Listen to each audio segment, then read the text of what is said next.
You know, I'm finished munching on some blueberries here before I start talking. It's really amazing to me. I'm going to really educate people here on this. Everybody thinks they're an athlete, you know? All right, let's talk. Hopefully, we can see what we're doing here in life. Warrior Junior here. We're going to talk reality about fitness. And I'm not going to discuss my accomplishments only in regards to running steps. That's all I'm going to talk about here because we're not going to talk bodybuilding because most people are linear thinkers. When they think bodybuilding, they think these huge fucking monsters on stage and whatever. And they don't know anything about natural bodybuilding. They have no conception or clue because they've never competed, never gone to an event, and they just don't know. So why should I talk about something that there is no future in? There's no money to be made in everything where you're paying to do everything. So fuck it, let's talk about steps. Now, the reason I got on here is because I happen to be in the top echelon, the top echelon for my age of dudes in this country that run steps. Okay? And I'm not talking on a Stairmaster. I'm talking real steps. And, it began to intrigue my curiosity because I see people trying to do the steps at this park that I frequent, and there's over 70 steps at quite a steep grade. I would say the grade is about 25%. I've researched the steepest grades in Los Angeles, and these steps are not the steepest, but they have one hell of an incline. So what you think is 45 degrees, you're not running 45 degrees, believe me. You're not even running 30 degrees, 33 or whatever. What you think is hard is really baby shit compared to what I've seen and then compared to what I do.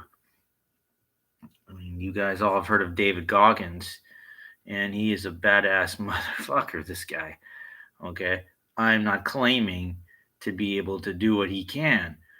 I'm sure only a handful of people on Earth can do what David Goggins can do, running multiple 200-mile races, assisted, but still, nevertheless. I mean, think about it. You've got people that do marathons. You know, and respect to people that do marathons. It's definitely an achievement because I have done one before and multiple halves. So when anybody says I've done marathons, okay, that means they've done more than one. I've done one. Okay. And the thing about it is that, God, I guess if you're an elite athlete, it's hard. And I guess if you're just an average person trying to complete it, it's hard. So I guess the consensus is that it's hard. It's hard on your knees.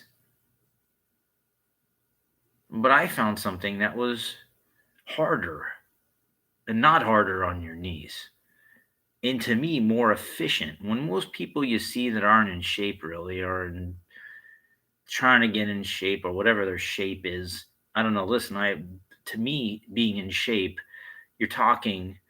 You'd be, if you respond to me, you're talking to one of the top five that competed in the classic physique category, age 50 to 59, in the natural Olympia contest last week. So, when you want to talk about in shape, that's in shape. You know, you got to understand this country is mostly full of fat and lazies. I mean, in my opinion, when I walked out of the Golden Nugget with my medal in Las Vegas, you see what's out there, and that's what it is. It doesn't sound nice what I'm saying, but the reality is of reality. It's what it is. It's and the problem is that when you call a spade, and you really let the shit fly, people are listen. I don't know how old you are, but like when you're a kid, and you're in elementary school or even high school or whatever, and some people make fun of you, call you names or whatever like that. Everybody gets offended.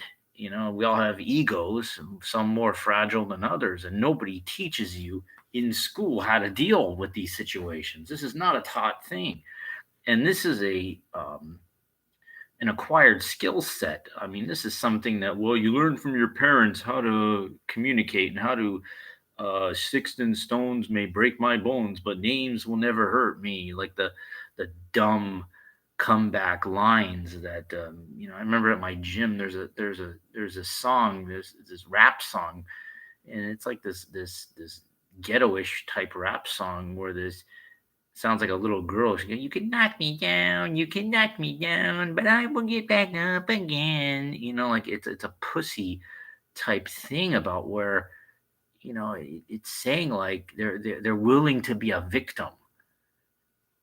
What is that? Like it's either, it's so amazing that either you got guys like Andrew Tate that are like killers, these fucking guys, or you've got the biggest pussies in the world saying that, like, you can knock me down, you can knock me down, like it's okay, like you could, like it's okay to be with a weakling, and it, if I have to choose one or the other, I'm going to the Andrew Tate side, because you know it, I'm sorry, the reality is that if you don't know how to fight, like, and you don't, and you're not tough in this world in any regards, you're gonna get destroyed. You will, and believe me, it rubs off into all facets of life, into you know there's a guy, warrior trading, and is it Ross Cameron? Like, he doesn't look like a physically tough man, but he's a beast when it comes to trading, and because he's a warrior inside. Like, see, you have to have something like that, or else the world is going to destroy you.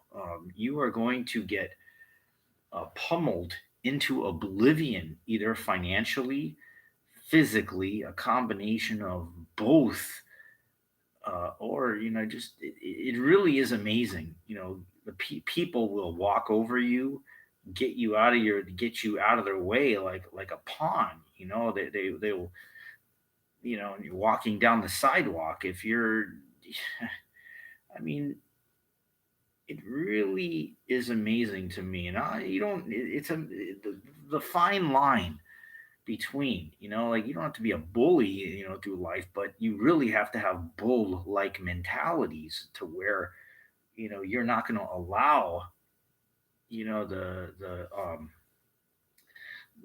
the way it comes at you to dictate the way things are. And a lot of people, they just don't seem to get this. They have no understanding that the world is not a fair place, that nobody's going to help you, nobody's coming to save you, no.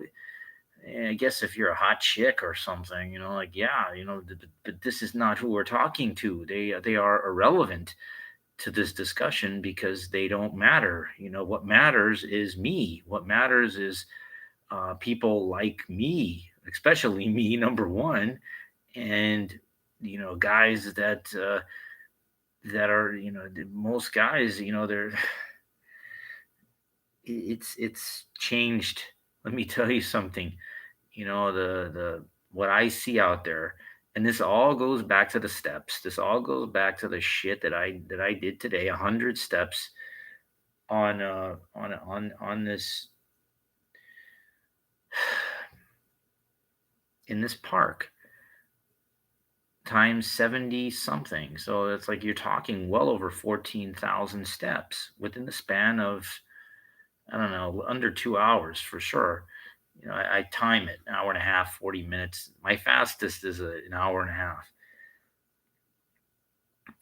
There's a guy, and I'm an unknown. See, that's the funniest thing of all. Like, I'm an unknown. Now let's talk about the known here. What really is this rant about? And the rant about is there's a 60-year-old man that, I don't know, a year ago or whatever the fuck. Now, the most famous steps are the Rocky Steps. They're in Philadelphia, and they lead up to the Philadelphia Art Museum. They are not steep by any means. I've seen them. I mean, I've seen them on the internet. I have not been there, but they are nothing compared to what I do. Now, I these most people I see, they trot up the steps, whatever, and they the Rocky thing like that. They're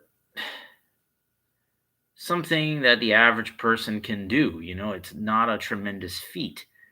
So this 60-year-old guy, he thinks he did something that was really remarkable. Like, he gets all this attention for doing the steps 1,000 times in 24 hours.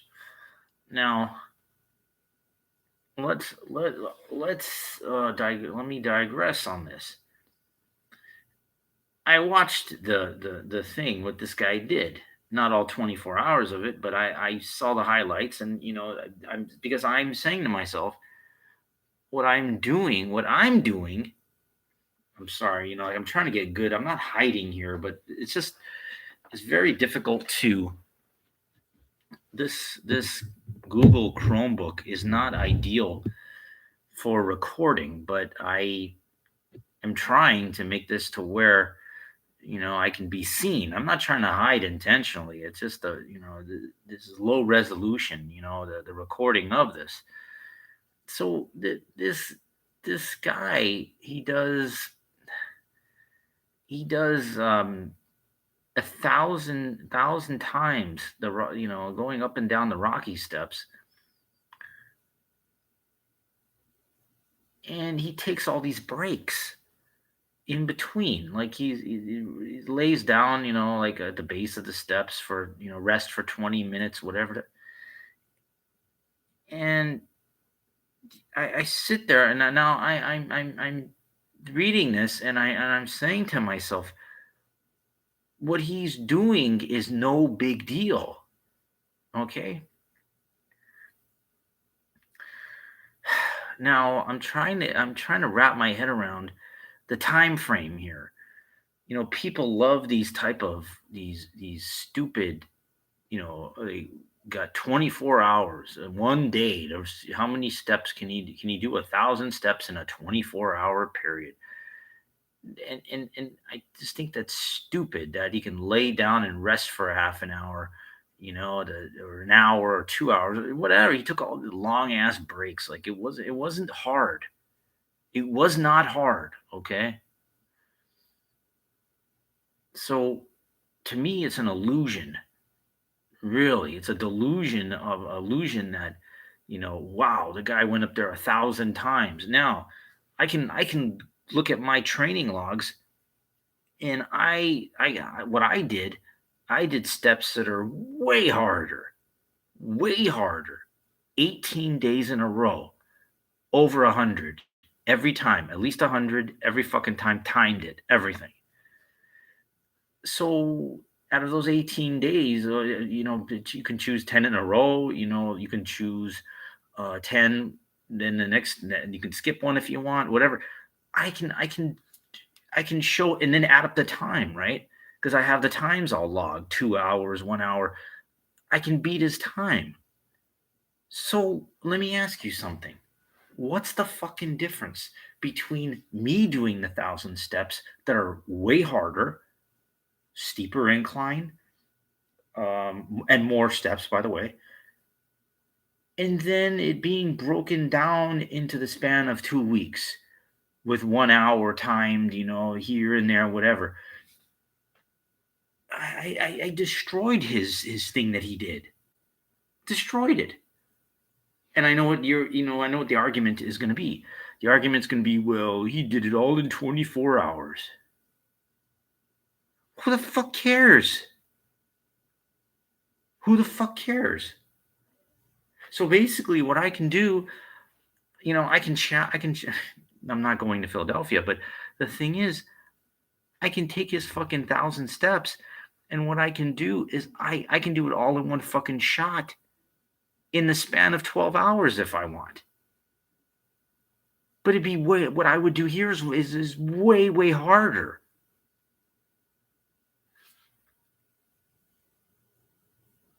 So, the only reason that this guy got recognition and put on the internet and everything, and then people watch this and they all know about it, it's documented because it just happened to be the Rocky steps. I can do something way harder than that. Way fucking, actually, I have. Because doing 100 steps where I go, I've never seen anybody come even remotely close. I know, because I did them today. I do them all the time, documented. And I've seen people go up to the top. I've seen guys walk. There was this one guy today. I could just tell, like I said, and it kind of impressed me how long he was able to last on the steps. He probably, because I count every time I go up, I count a half. That's one. Up, that's 1.5, and now it's two. I count every revolution that I call it, that I do on the steps. And this one guy, I hate to say it, but you can look at somebody and you can tell what they're about. What they're, I have been surprised sometimes in fitness when I see some people that can do certain things. They kind of, but for the most part, nothing's very surprising out there. I've seen these dumb videos. They show this chick and she's wearing this baggy ass sweater or whatever, workout thing, and then she takes it off and she's jacked hell, like, of course, that doesn't surprise me. Whatever, dude, I've done 10 bodybuilding contests. You're not going to surprise me, shock me. You're not going to impress me.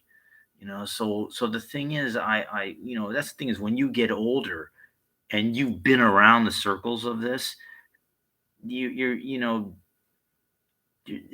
not going to put me in the spectator, you're amazing kind of cat of thing. Like, you're not going to get something like that out of me, because you're not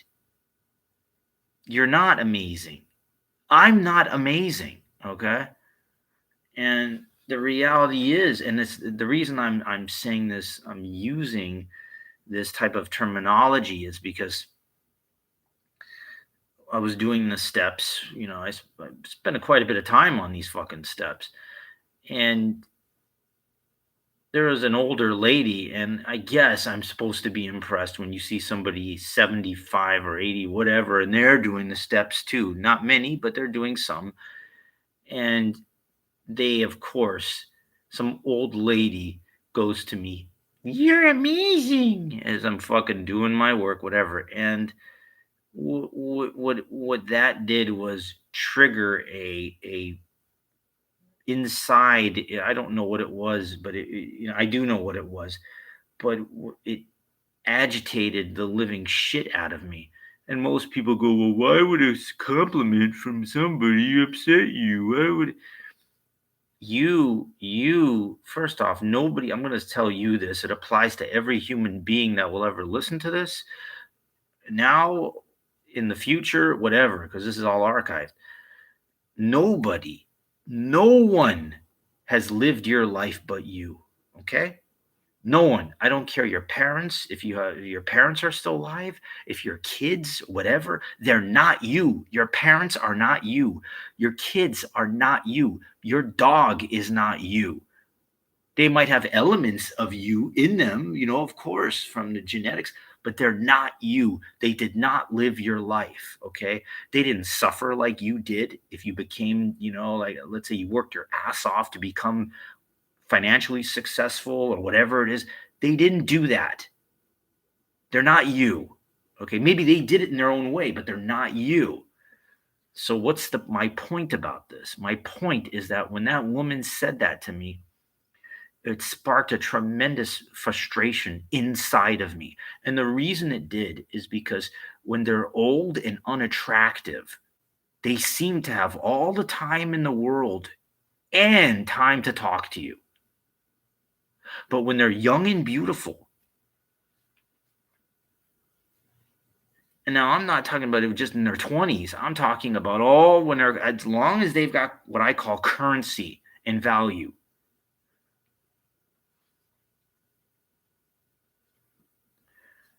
Of course they're busy. Now, just because you're busy in life does not mean you're going anywhere. There's fucking sorry, there's data that shows there's like this caterpillar that goes around in a circle, right? And it winds up dying because it doesn't realize that the food is in the center. It just keeps going around and around. You could be busy in life and not productive, is my point. Busy is generally not productive. And our society is generally busy. Okay. You know who's productive? People that have money, that are successful. Elon Musk, Jeff Bezos, they're productive because they're creating shit. I learned about the who's it was interesting, and I don't just watch the same things, people that are successful. I look at the past of people that are successful, people like a Sherman Schwartz, who basically created Gilligan's Island. He was the original creator writer, and I read about how Bob Denver, Gilligan, these people didn't make a lot of money. I mean, they I'm trying to make sure I can be seen here, but this anybody can send your donations to the if you want to help support getting better lighting here in my channel, you can send small donations to Warrior Junior here in order to help upgrade the services, because I'm not going anywhere while I'm still alive. So the thing was interesting was about Sherman Schwartz, was that PayPal is is accepted, or anything, whatever works. I don't know. I don't care. But anyway, thank you. So the thing is that what you see, you don't generally see the entire story, the entire scope of what's going on. It's Gilligan's Island. When I know I'm going off on a tangent here, but there's an important moral to all of this.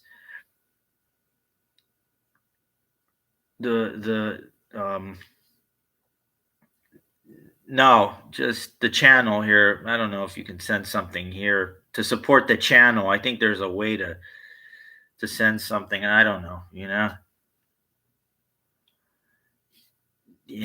I do appreciate that, but that it's not needed. That's not. I don't need help from. I don't need help from anybody. Just if you wish to help, I do appreciate it, but I'm not giving out anything to anyone except this type of information. So my point is that the cast members, I mean, everybody knew about these people on this show. It was an amazing thing. And Bob Denver, basically went broke, and it's a pretty sad thing when he couldn't afford, scrounging together uh, loose change to go buy milk at a grocery store. And here everybody knows the guy from fucking Gilligan's Island. I mean, could you fucking imagine that? Here is a major television star, and you don't know what people go through. Meanwhile, Sherman Schwartz, the show went on in syndication and reruns for decades. Everybody's seen Gilligan's Island. That's from shit. It started in black and white. So it's fucking amazing that my point of all of this is you don't know. You don't really know we see the things in entertainment. We see these kind of things, but some things are just not, they don't make sense. So how does my Gilligan's Island analogy relate to running up the steps? My analogy is that because what this guy did, the 60-year-old guy that documented it, like with a camera, whatever like that, and got the attention of the Philadelphia, radio, whatever like that, and the Rocky Steps and whatever like that, is a nothing, compared to what I did just today. I mean, I'm running up these fucking steps and I'm doing them daily. So, it's, I mean, actually not daily, because it is very hard. But there are people that have literally ran marathons every day for 500 days in a row. You don't know who they are because whatever, because it's not documented that well. It's not a big deal. This kind of leads me to where I'm going with this. Now,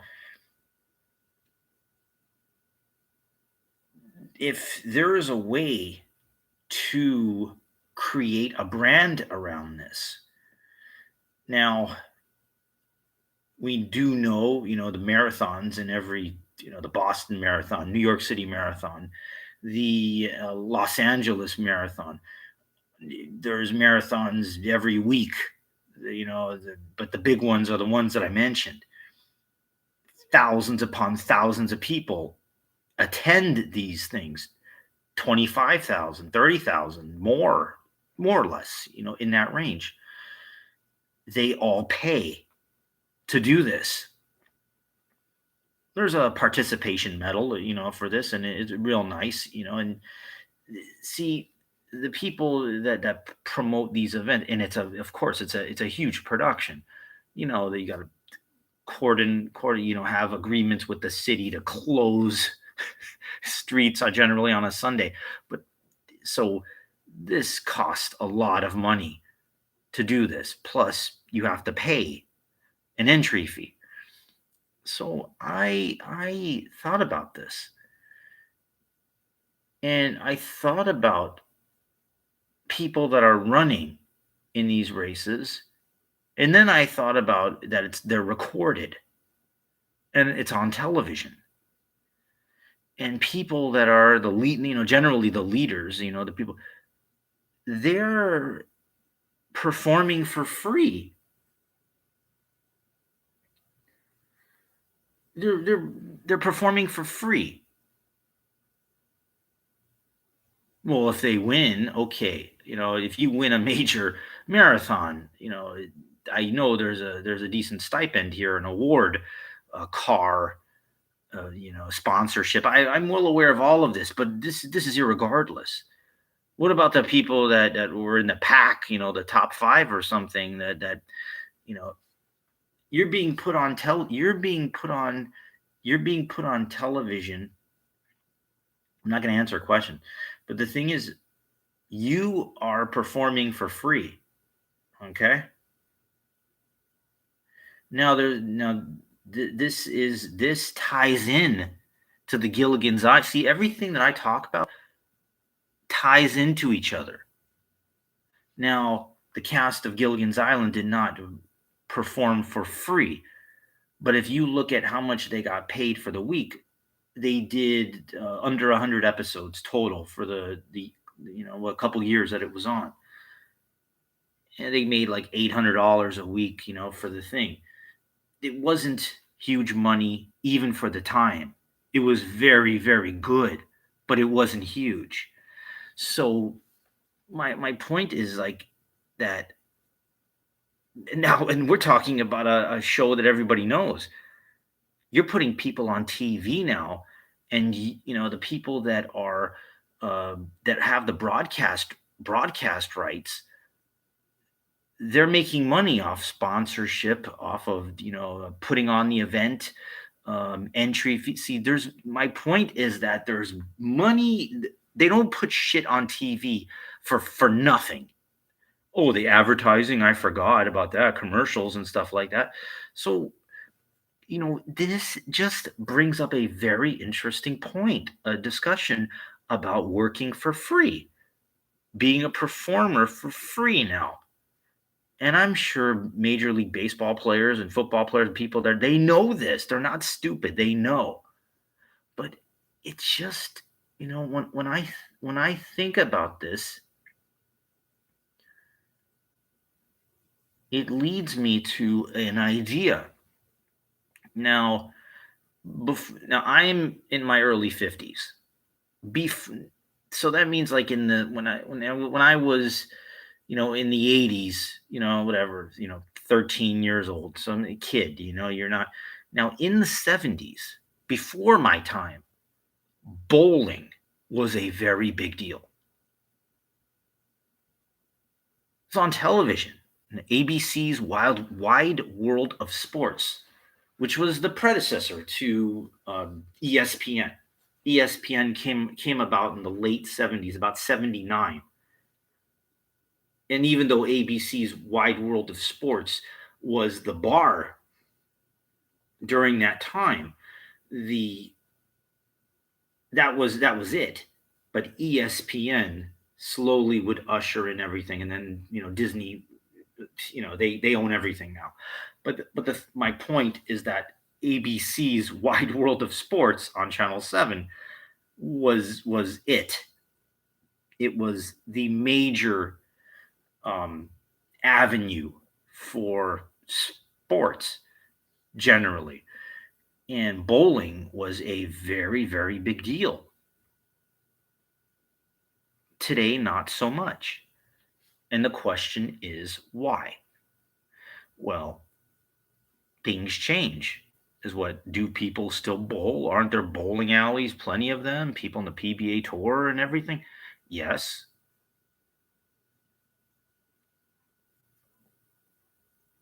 But bowling does not create excitement.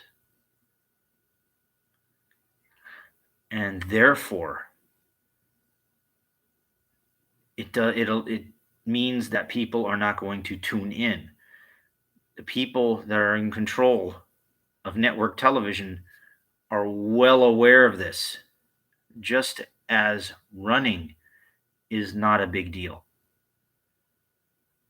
It's shown on some things. I don't even know if they show the certain marathons because of the time. How can you block off 2 hours of airtime to show people running with commercials? I mean, it's an immense amount of time. But I do remember, maybe 15 years ago or so, the LA Marathon was televised.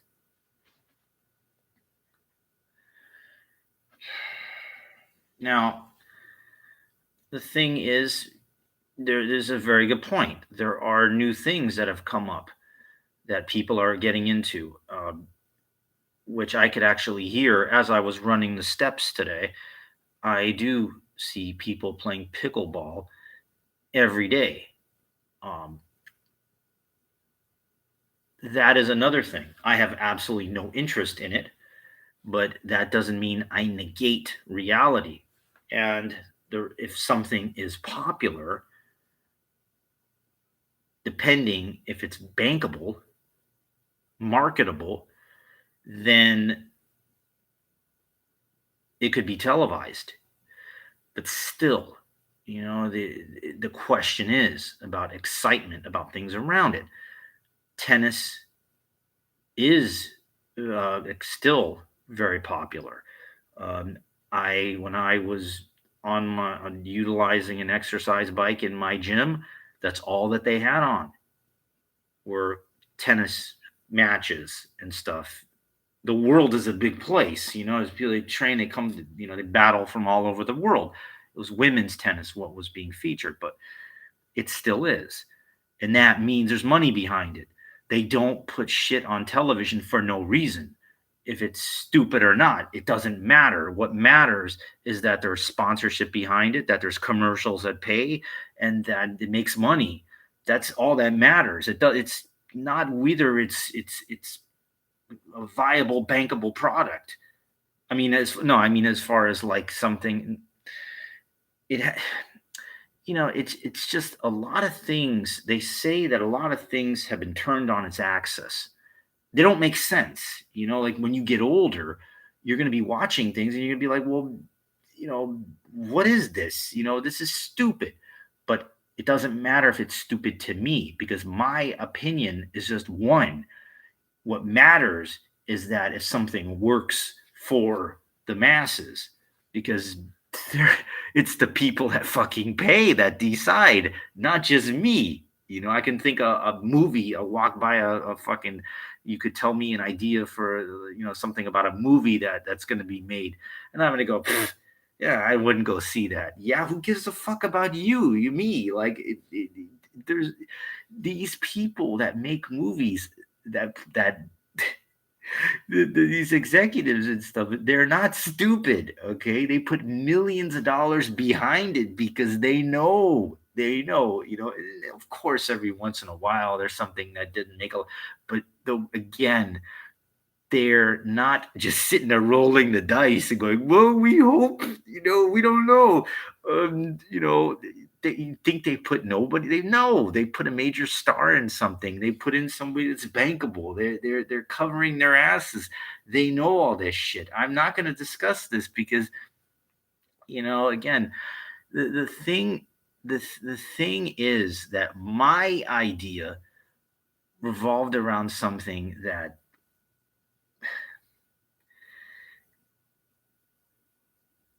something has to be simple that people do, okay, that can do. I don't know anything about pickleball. I probably some idiot came up with it, and it's like it's like a pussified version of tennis, and it's easy, like, that. See, this is just reality. Things, in America, we unfortunately, I'm speaking for the average, it's all about the lazy, the fat and lazy things that don't that are easy, that I can do it too, as my friend says. The I can do it too. Okay. I've seen plenty of fat people that can run a marathon. They go slow, but they can do it because the I can do it too mentality. Okay. And that's what I was getting when I was running the steps. The I can do it too people. And so this is something that started to eat at me and start to say, okay, well, there is a United States Stair Climbing Association. Whatever. It's not popular. It's not a big deal. But the thing is, plenty of people do it. Now, when we look at, go back to the marathon running again, there's races all the time. and they're difficult to put together because of the roads and everything. This stair climbing thing is kind of interesting. But it's also difficult to try to put on because you got to get a structure that, for example, there's one in Las Vegas that's coming up in February. And the main sponsor is the American Lung Association. I don't just talk out of my ass. I research all this stuff before I get on here because I try to, even though my communication is not par excellence, I try to get my point across. Now, they do this every year. They run up the stratosphere, the tower in Las Vegas. They open it up for the public that sign up, and they run up to the top of the stratosphere, 1,147 steps. It takes anywhere between 7 minutes to about 4 minutes, because the record is 7 minutes. And I am not going to become a promoter to try to put on these events, and think about, whoa, I can, try to get a couple people like the I Can Do It Too people, like the marathoners. And, I can try to reel in some entry fees and try to it's not enough.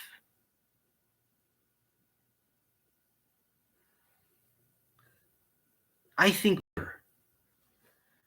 like Vince McMahon,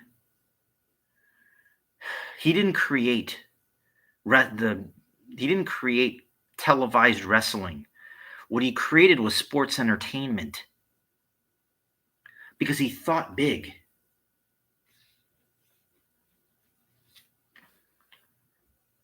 But he was also in something that could garner a massive audience. People showing up to a venue, and I mean selling out arenas, is a very, very difficult thing to do. And then the pay-per-view buys. This is before streaming, this is the way that things worked. Saturday night's main event was on Channel 4, televised, and primetime wrestling on cable, on TBS. He created, saw the potential for something, and then it exploded into an incredible thing where these superstars are larger than life. I knew because I met all of them in 1990. I met The Undertaker as a rookie, and the point. I don't want to get off of. I'm going off on a tangent, but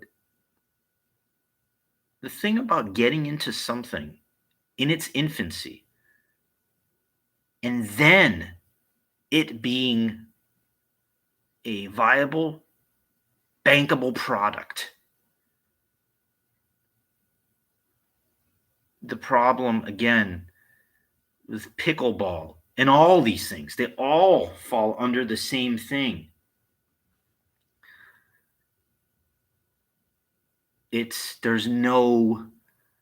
not enough. It's something that, unless you are going to become like a racket manufacturer, or the ball, or whatever the fuck they use, that ball, whatever the fuck it is, I think in the millions. Because my philosophy in life is, if you're right just once, then you can make life-changing money. Otherwise, you're just, what you're doing is you're spinning your wheels. I'm gonna put on a pickleball tournament. I'm gonna create a stair climbing competition in a place. How much money can you fucking make from that? How much can you possibly make from that? Nothing.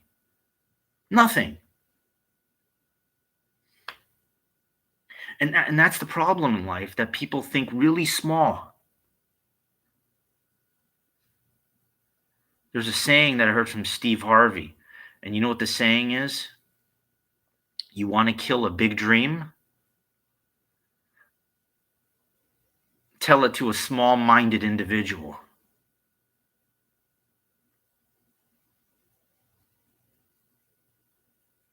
No, I'm sorry. Most people with their ideas, they're just glorified daydreaming. I have an idea for a movie. Where's your fucking script? Well, here's my script. Okay, now what have you? Who have you shown it to? See, there's levels. There's this many people that have an idea. There's this many people that have really gone into research and patents and the blueprints and everything. There's this many people that have taken the blueprints, the ideas, and trying to market this and trying to create this and trying to see if there's, to really work with this. And then there's this many fucking people that everything came together. And those are the people you hear about that made it. You don't hear about anybody that ever tried in life. You only hear when people succeed.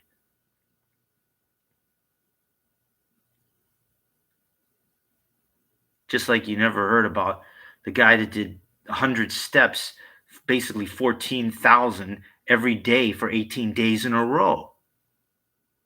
Because it's not a big deal.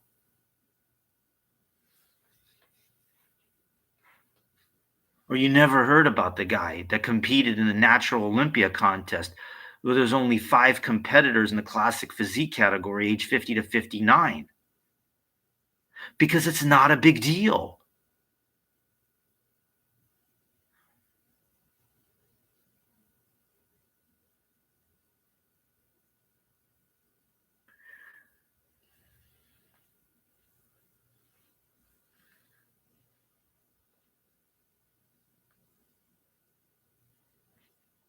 Again, the small thinking that leads nowhere.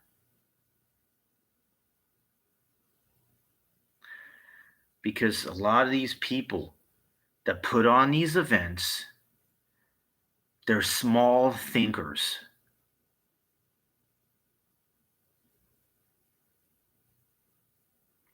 Not everybody becomes like that. Talking about politicians and people that made it, doesn't. This is something that, you know,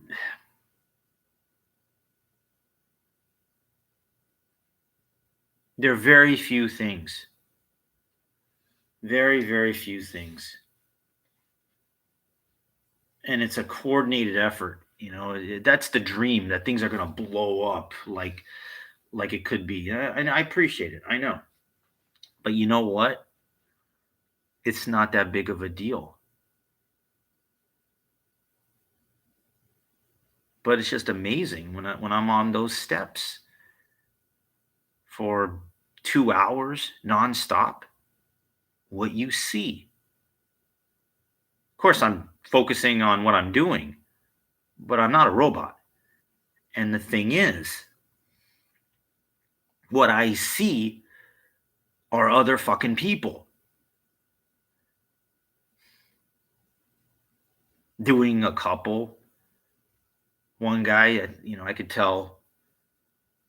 I know he wasn't trying to keep up with me or whatever, but he was on there for about 20. But a crow cannot hang with an eagle. It can't. Nor a pigeon. Because as the saying goes, when a crow fucks with an eagle, that's all the eagle has to do is ascend. And what happens? The crow cannot ascend because it becomes difficult to breathe the higher up you go. And that's why the eagles fly the highest and the crow has to descend. as in life. The people that are up here, up, people down here can't get up there because it's too hard to breathe.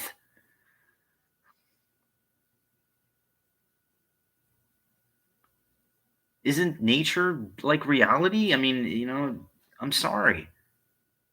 When you see homeless people out there on the street, you don't respect them. They're, look at them like garbage. That's the way society, that's the way it works.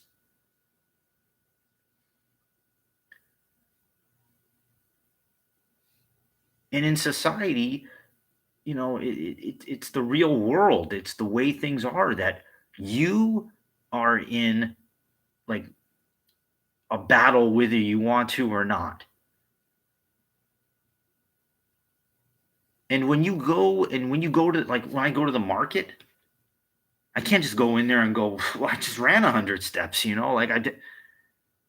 Don't fucking matter. What's even worse is when you're actually doing the work. And you question, you're like, what the fuck am I putting myself through hell for? But I already know the answer.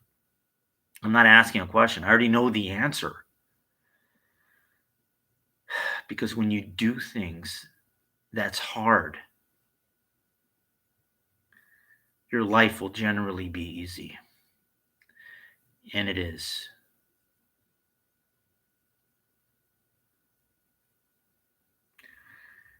When you do things that are easy, your life will generally be hard. And it generally is. Isn't it interesting?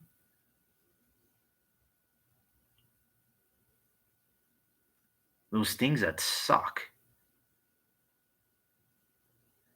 And you can't do them in a gym. That most gyms are too commercial. They're not designed for real gut grinding.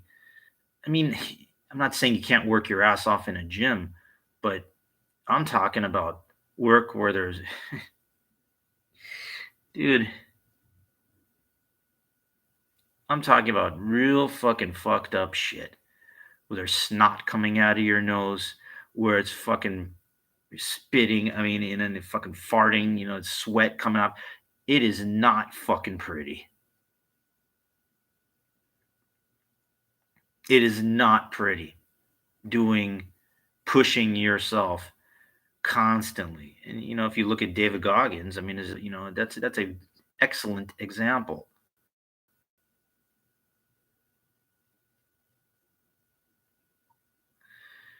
Thing is that I've read about, some comments on Reddit. This guy, I don't know if he was working for his doctorate at the time, and he would go on these type of mountain climbs that were insane, like these cold, the most fucked up things that he could find. And most people say, well, why put yourself in a real cold, why? Who cares? You're not going to make any money off of it. No one's going to see it.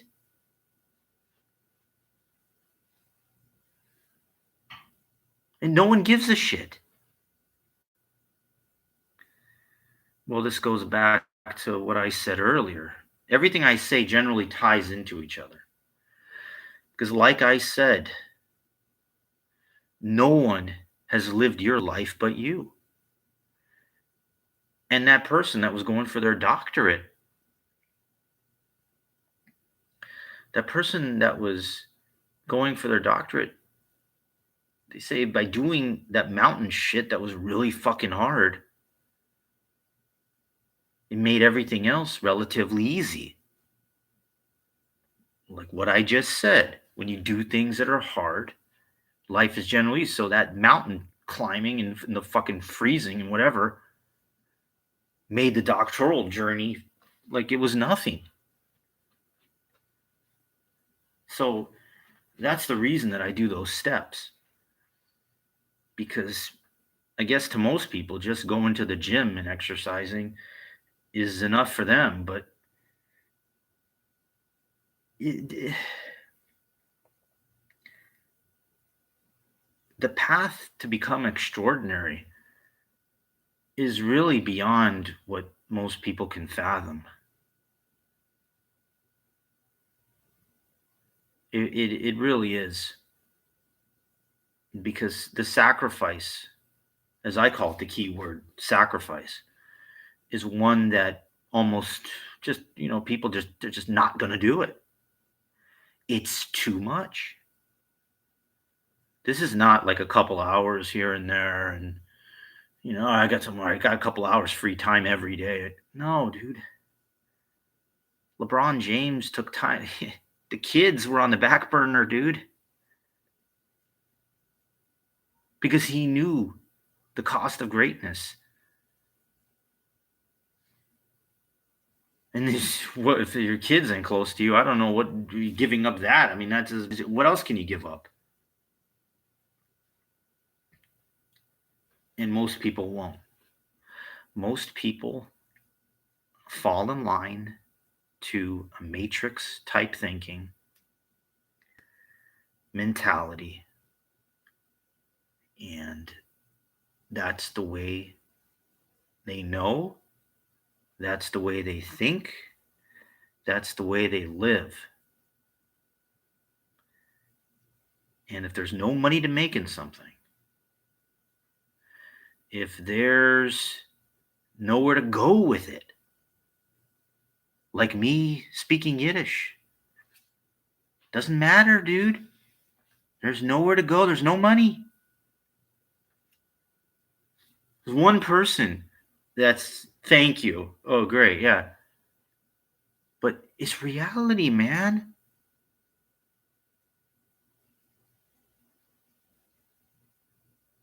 I've seen some of the greatest dancers on earth, street dancers. Been around them because I was in this business for 30 years. And you would think there'd be tons of movies and you could be in something that there's nowhere to go. You could be on television and get no money.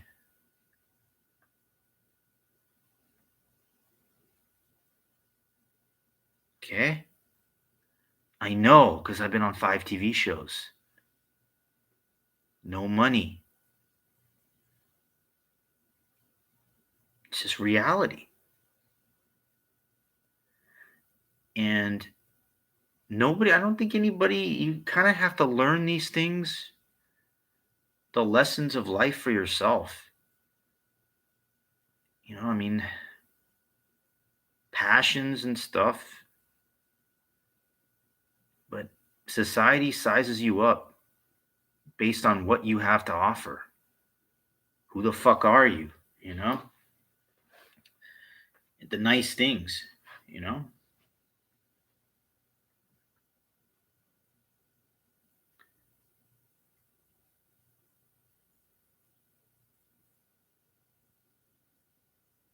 I don't know.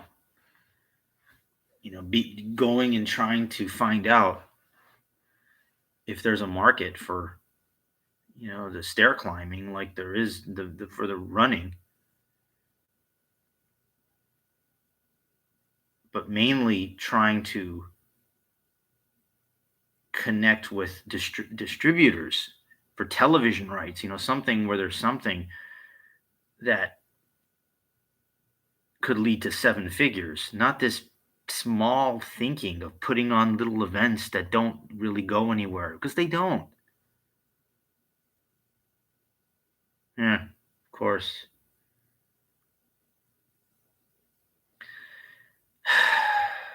That is what everybody thinks they can do.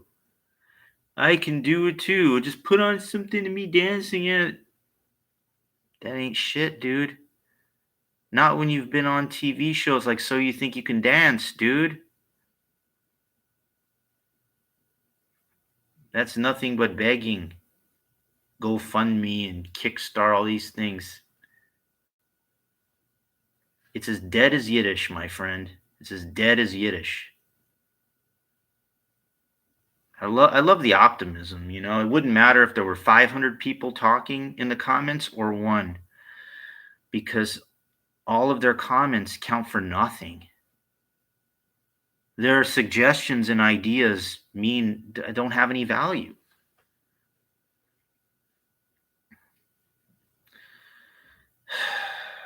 This is a delusion, is what it is. It's a delusion. The reality is that what's on TV, either you have to be so stupid. There's a couple things that work on television. You have to be incredibly either good looking, extraordinary talented, or just, you know, things that, again, see the ideas that everybody thinks that something can lead somewhere, and it doesn't. It doesn't. You know, they say on your deathbed that you don't want to have any regrets. You know, so whatever your dream is, I'll leave you with this before I go.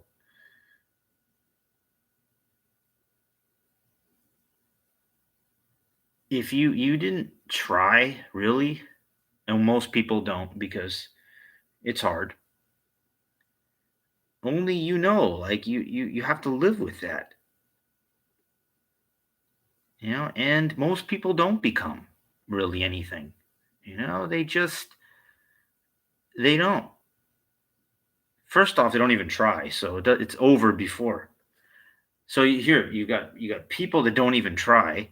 You got people that tried, it didn't work, and then you got people that tried, it wouldn't had worked, and then it wasn't bankable. So, I mean, it's just you talking about most things that people think that like could go somewhere. I love how people see again, it wouldn't matter if there were 500 people giving you suggestions or just one or none, because they're just trying to make you feel good.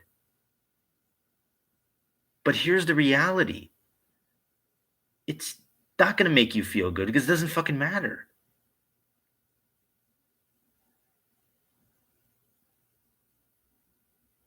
There's nobody when I'm running the steps that's going to say, oh man, dude, 50 something year old guy that can run. We got to, sponsors by Nike or something like that. That's a delusion because it's not a big deal. This guy that can speak Yiddish here or something like that, that's a delusion. It's not a big deal.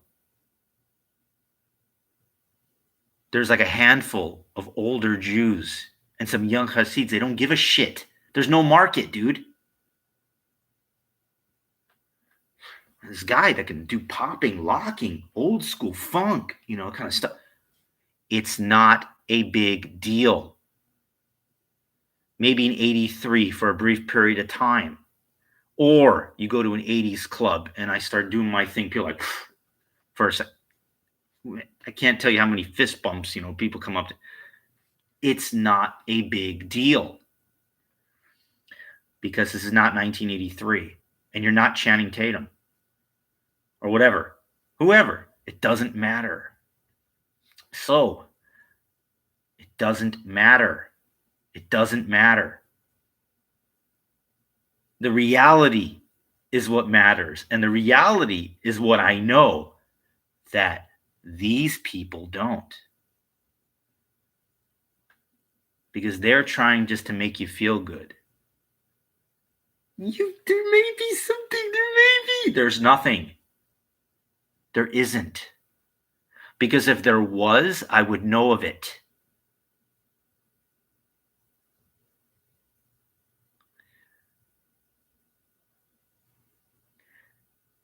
You know where there's a market for in comedy? For black entertainers. D.L. Hewley, Steve Harvey at Showtime at the Apollo, the fucking thing. There is nothing. Jerry Seinfeld did not play to the Jewish crowd. It wasn't with whatever, Jason Alexander and Seinfeld. It was a mainstream show. Everybody thinks that they've got a special gift, like guess what, dude?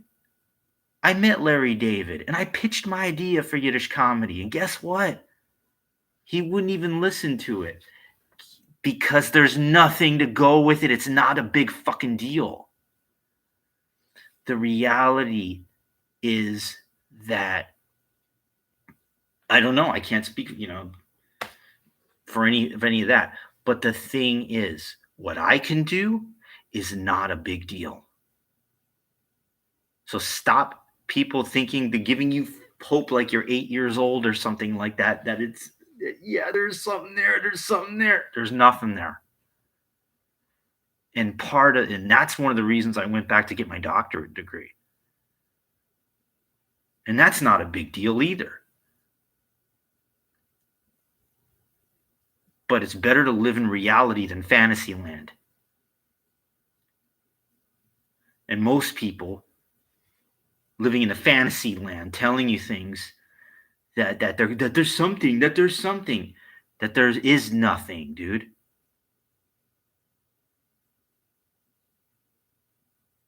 Is fitness good for health? Absolutely. But don't think that you're going to make a name for yourself like Jack LaLanne did.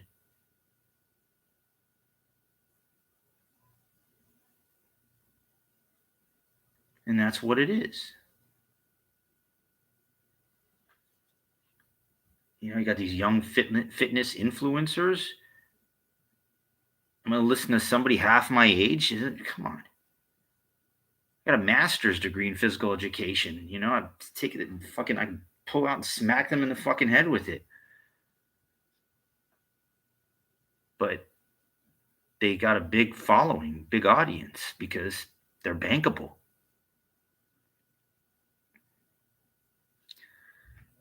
Anyway, thanks for your attention. Whoever you sound like a big fan. If you're such a big fan, you can send your payments. That I know they can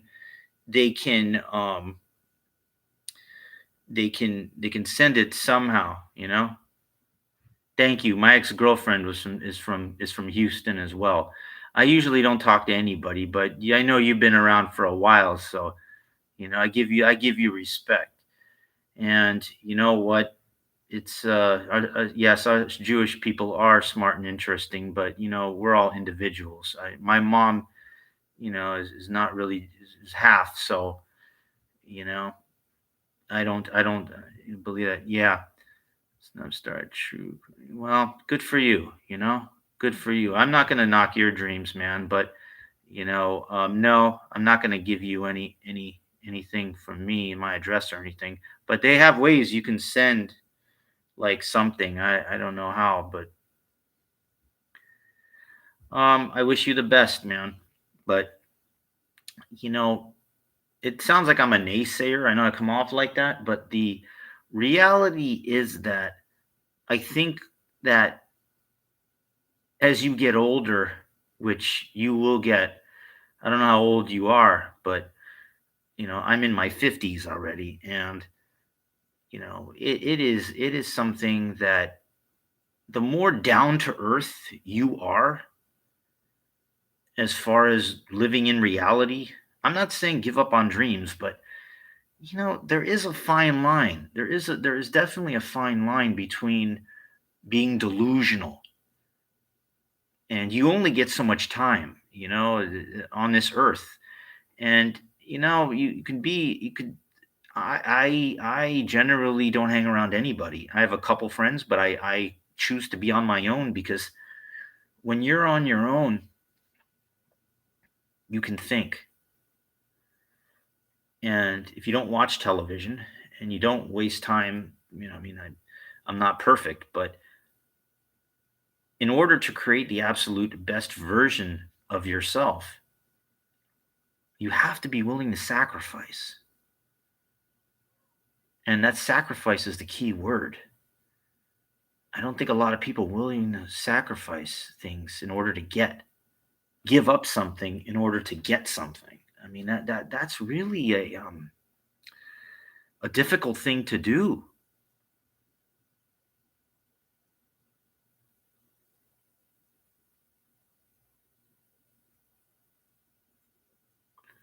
I haven't seen that movie in a long time, but I believe there is truth in every movie, in the Matrix especially. But I think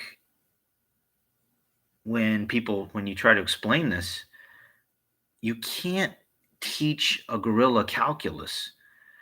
You have to have a deep understanding of thing, and that is something I think that you can only see it yourself. It's not like the way a movie, and the only way people, when you tell them that, he says, wow, you're able to see some things outside of this matrix. The way I see it, you can't explain it, and like it's not it's something you have to see for yourself, but I can't show it to you because it's only something that was shown to me through cracking through some barriers, which were very difficult. But I was able to see some things and I continue to see things that surprise me all the time. And it's when it's like you're hovering above, and you're like that eagle, like I talk about, and the eagle can see from high above. Now, here's the thing: only the eagle could see from high above, not the pigeon or the crow. So you want to see from high above, you have to become an eagle. That's not easy. That requires sacrifice.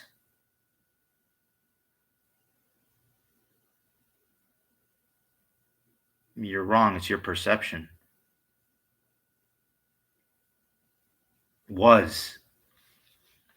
Was. Remember, your perception is your opinion. And see, when you start telling people what you think that they are, then all of a sudden, guess you lose their attention. So my best advice is don't tell people, what to do.